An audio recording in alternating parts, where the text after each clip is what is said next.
Renungan pada hari ini diambil dari Injil Matius. Demikian firman Tuhan yang disampaikan di dalam Injil Matius 12 ayat 43 sampai 45. Apabila roh jahat keluar dari manusia, ia pun mengembara ke tempat-tempat yang tandus mencari perhentian, tetapi ia tidak mendapatnya. Lalu ia berkata, "Aku akan kembali ke rumah yang telah kutinggalkan itu."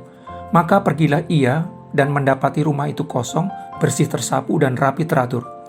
Lalu ia keluar dan mengajak 7 roh lain yang lebih jahat daripadanya, dan mereka masuk dan berdiam di situ. Maka akhirnya keadaan orang itu lebih buruk daripada keadaannya semula. Demikian juga akan berlaku atas angkatan yang jahat ini.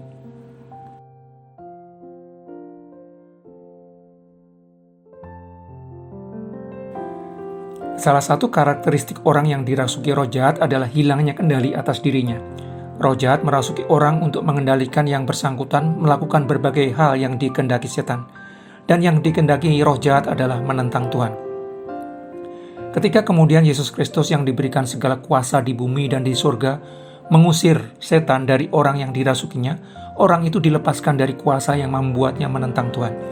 Yesus Kristus memulihkan kondisi jiwa orang kepada keadaan yang baik.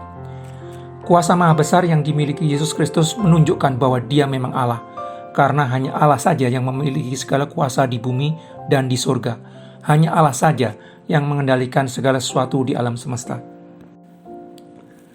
Roh jahat yang tidak tinggal di dalam botol dan baru keluar ketika botolnya digosok, tetapi berkeliling mencari mangsa dan siap menerkam, terus-menerus mengincar manusia sebagai korbannya dari zaman ke zaman.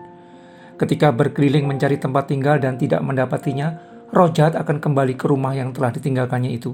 Maka pergilah ia dan mendapati rumah itu kosong, bersih tersapu dan rapi teratur. Rumah merupakan tempat yang membuat seseorang nyaman untuk tinggal.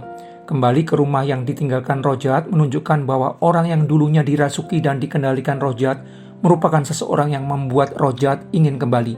Seseorang yang membuat roh jahat sangat nyaman karena bisa dikendalikan dengan mudah.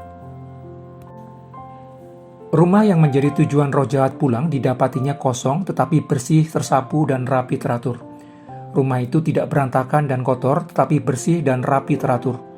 Rumah yang bersih dan rapi teratur menunjukkan bahwa orang tersebut sibuk merapikan diri dengan melakukan reformasi moral. Orang itu berusaha sungguh menata ulang moralitasnya supaya mendapatkan kehidupan yang dipandang baik. Orang ini berpikir bisa menguasai diri tanpa bersandar kepada Tuhan. Ternyata, kondisi bersih dan rapi teratur yang terlihat baik itu disukai roh jahat. Bahkan saking sukanya roh jahat terhadap kondisi rumah yang bersih dan rapi teratur, roh jahat itu mengajak 7 roh lain yang lebih jahat daripadanya, dan mereka masuk dan berdiam di situ. Sekarang rumah itu ditinggali oleh 8 roh jahat. Hasilnya, keadaan orang itu lebih buruk daripada keadaannya semula. Orang yang pernah dikuasai roh jahat itu masuk ke dalam situasi yang bahkan lebih buruk dibandingkan saat dia dikuasai oleh satu roh jahat, justru ketika dia merasa moralitasnya tertata baik. Manusia adalah makhluk ciptaan. Manusia memerlukan penuntun, sesuatu yang akan mengarahkan dan membimbing orang menjalani hidup. Sesuatu yang mengarahkan dan membimbing itu akan menentukan bentuk dari orang bersangkutan setelah melalui proses tuntunan dan bimbingan. Terdapat 2 penuntun di dalam kehidupan, roh jahat dan roh kudus. Manusia harus memilih salah satunya. Tidak bisa meminta bimbingan dari keduanya secara bersamaan karena mengarahkan menuju tempat yang berlawanan. Roh jahat akan membimbing manusia kepada kondisi sebagai penentu sendiri, standar benar salahnya, baik buruknya segala sesuatu.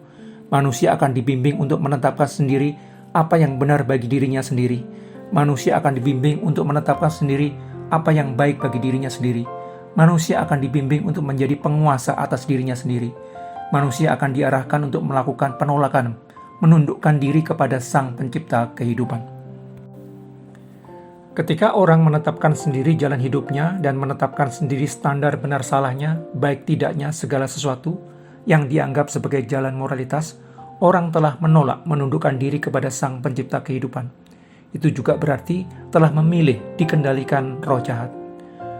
Roh Kudus adalah pribadi ketiga dari Allah Tritunggal. Roh Kudus ditempatkan Allah di dalam diri orang yang ditarik Allah datang kepada Yesus Kristus. Roh Kudus bertugas mengingatkan orang percaya terhadap kebenaran Tuhan yang telah didengarnya. Roh Kudus bertugas menolong orang percaya mengimplementasikan kebenaran Tuhan yang telah didengarnya. Dengan membiarkan Roh Kudus mengarahkan dan membimbing, orang percaya telah berjalan di jalan benar kehidupan yang dirancang Sang Pencipta kehidupan. Karena itu, mengisi hati kita dengan kebenaran Tuhan secara berkelanjutan akan membuat diri kita tidak kosong, bersih tersapu, dan rapi teratur, memastikan bahwa roh jahat tidak akan menguasai hati kita. Perkataan Tuhan yang memandu pengambilan keputusan di dalam hidup menjadi bukti bahwa Tuhan tinggal di dalam hati kita.